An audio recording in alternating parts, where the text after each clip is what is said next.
What's going on, y'all? It's your boy, No Credit, back again with another one.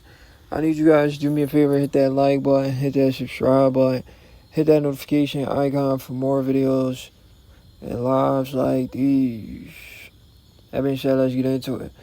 So the trainer of David Morrell, former trainer of both the Charlo brothers, I think he still trains Jamal Charlo, but he used to train both Charlo brothers. Ronnie Shields reacts to Terence Crawford defeating Canelo Alvarez and what the future holds for Bud Crawford. And Ronnie Shields says he would rather see Bud Crawford go down to 160 and try to make history there. You know, Ronnie Shields has always has good stuff to say about Bud Crawford.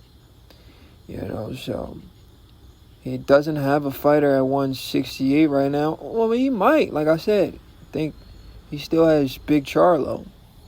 He might have Charlo at 168. So maybe he wants to make Charlo versus maybe, I don't know. If he's telling Bud to go to 160, he might not want to make that. So, you never know. Right? But this is what he had to say.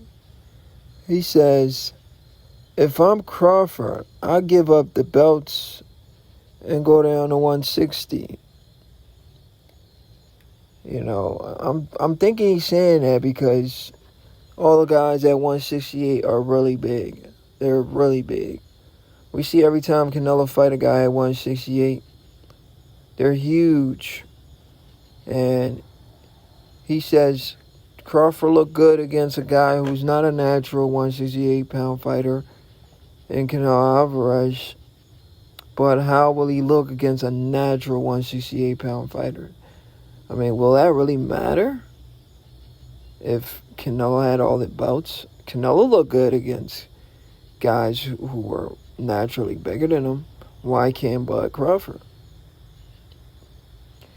I don't know. People still have that in their mind that Bud is so small. So when they think about these fights, they get worried for Bud. And like, oh, he's too small for 168.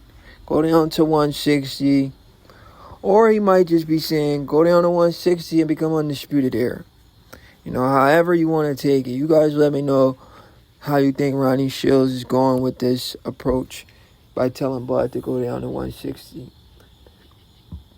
You know, at first I used to give Ronnie, I'm not going to lie, guys. I'm going to tell y'all something for a second. Might be a little, no, I don't think it's off topic, a little bit. I used to get Ronnie Shields confused with Coach James Buddy McGirt. I got those two guys confused all the time. I used to think he was Buddy, and I used to think Buddy was him. Until I started, like, really paying attention, and I was like, these are not the same guys. You know, Ronnie Shields and Buddy McGirt are not the same guys. Ronnie's Ronnie, Buddy's Buddy. And then I remember Buddy from when he fought Pernell Whitaker, because I was watching some of Pernell old fights. That's why I remember who Buddy was. But Ronnie, I don't remember seeing Ronnie fight. But I do remember seeing Buddy McGirt fight one of my favorite fighters of all time, Pernell Whitaker. So that's why I remember, what's his name?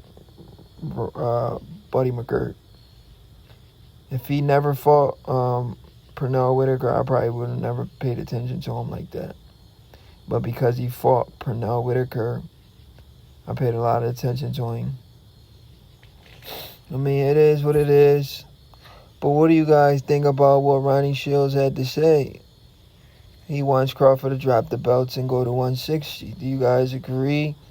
Would you like to see Crawford continue to compete at 168, defend the belts at 168, or immediately drop the belts and go down to 160? Stay away from 168 because those guys are too big. Honestly, who are we to tell Crawford what to do? The man can do whatever he wants to do. We can't tell this man what to do. He can do whatever the freak he wants to do. He's on top of the world right now. He shouldn't take advice from anybody. In fact, people should take advice from him. You understand what I'm saying? He shouldn't take any advice from people. People should take advice from him. He's on top of the world right now. He beat the boogeyman. He beat the giant. The guy that everybody says he couldn't beat. He went out there and he beat him. And he looked great doing it too. And that's the crazy part about it. He looked great. He made it look like a one-sided fight. I mean, the fight wasn't close, even though the scorecards read something totally different. But watching that fight, you could clearly see who was the more dominant fighter, who was landing more punches. The CompuBox numbers are flawed. It just doesn't add up. When we're watching the fight in live time, one guy is more dominant. One guy's throwing combinations. The other guy's just throwing single shots. How the guy throwing single shots is outlanding the guy throwing combination? Like, what the freak? Dude, how do that make sense? One guy's throwing combinations. The other guy's throwing single shots. Canelo was throwing single shots. Every single shot Canelo threw, he'll get countered with like 3 or 4 shots. There was one instant he got countered with like an 8-piece combo. He threw a body shot, got countered with like eight punches. Bud Crawford landed almost 8 punches on Canelo after Canelo landed 1 punch.